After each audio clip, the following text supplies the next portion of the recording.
Tes Mantoux atau Tuberculin Skin Test atau TST adalah pemeriksaan yang dilakukan untuk mengetahui atau tidaknya paparan kuman tuberkulosis pada tubuh.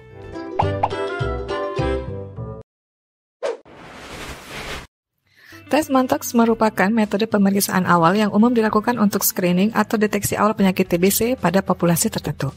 Pemeriksaan ini dilakukan dengan menyuntikkan cairan tuberkulin yang nantinya akan menimbulkan reaksi sebagai indikator ada tidaknya.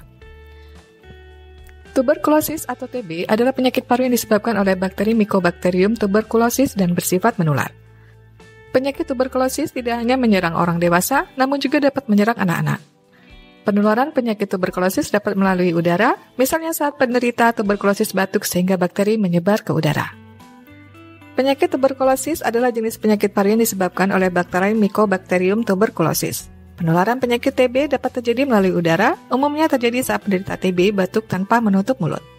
Percikan air liur atau droplet dari batuk tersebut mengandung bakteri yang kemudian terhirup oleh orang di sekitar dan menularkan penyakit. Bagaimana prosedur tes Mantoux?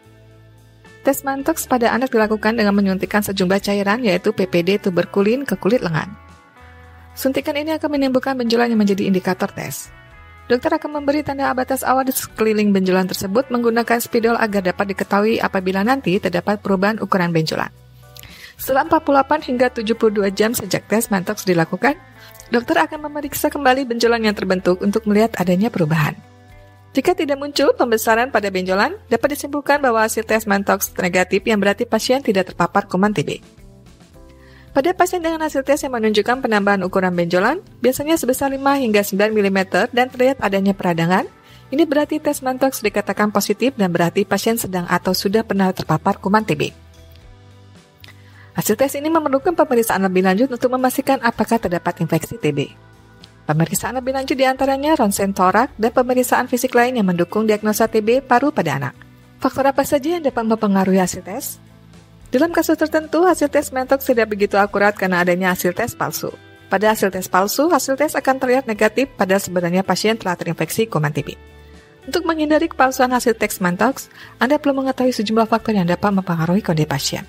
Seperti ketidakmampuan tubuh untuk bereaksi terhadap uji kulit karena daya tahan tubuh yang lemah, infeksi TB baru terjadi yakni antara 8 hingga 10 bulan, infeksi kuman TB terjadi sudah lama atau bertahun-tahun, baru melakukan vaksin yang mengandung virus hidup seperti vaksin campak atau cacar, menderita penyakit yang disebabkan oleh virus seperti campak atau cacar air, menderita penyakit yang menurunkan daya tahan tubuh seperti kanker atau AIDS, teknik penyuntikan yang salah, dan salah mengartikan reaksi yang muncul.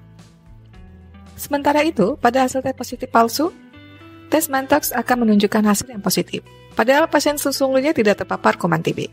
Kekeliruan hasil tes ini bisa disebabkan beberapa hal seperti teridentifikasi adanya bakteri Mycobacterium tapi bukan jenis tuberkulosis.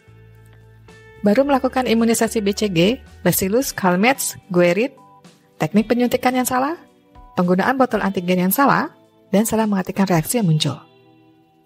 Meski tes Mantoux bisa menjadi tolak ukur adanya kuman TB dalam tubuh, kerap kali terdapat kekeliruan pada tes ini.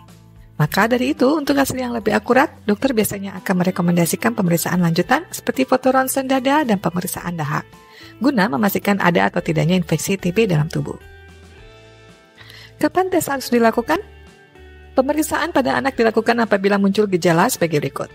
Mengalami demam lebih dari 2 minggu dan berulang-ulang meskipun tidak tinggi, penurunan nafsu makan, berat badan tidak naik dalam 2 bulan berturut-turut, wajah anak tampak lesu dan tidak aktif, terdapat benjolan pada leher yang bisa teraba, kontak langsung dengan penderita TB, dan batuk lebih 3 minggu yang sudah diobati belum ada perbaikan. Lalu bagaimana persiapan sebelum tes Mantoux? Hasil tes Mantoux hanya dapat menunjukkan apakah anak Anda memiliki bakteri tuberkulosis dalam tubuh atau tidak. Namun tidak selalu untuk mengetahui apakah bakteri tersebut bersifat laten atau tidak aktif menginfeksi atau memperbanyak diri atau aktif. Untuk mendapatkan hasil yang pasti, anak Anda akan direkomendasikan untuk menjalani beberapa tes tambahan. Jenis tes selanjutnya yang dilakukan tergantung dari berbagai hasil tes dan kondisi kesehatan anak Anda. Seperti mengalami gangguan kesehatan dicurigai sebagai gejala TBC. Anda juga wajib untuk menginformasikan ahli atau dokter jika anak sudah pernah mendapatkan vaksinasi TBC atau vaksin BCG. Anda masih boleh menjalani tes Mentox ini setelah vaksinasi terlebih jika anak memiliki faktor-faktor risiko terkena TBC. Namun pastikan anak tidak melakukan vaksinasi BCG dan tes Mentox dalam waktu yang berdekatan. Jarak waktu antara vaksinasi dan tes kulit yang terlalu berdekatan berpotensi mengakibatkan hasil tes tidak akurat. Ada baiknya Anda memberi jeda sekitar 1 bulan antara waktu vaksinasi dan tes kulit. Hal yang sama juga berlaku jika anak pernah menerima vaksinasi untuk penyakit yang disebabkan oleh virus, misalnya vaksin cacar. Anak setidaknya perlu menunggu selama 4 hingga 6 minggu sebelum menjalani tes Mentox.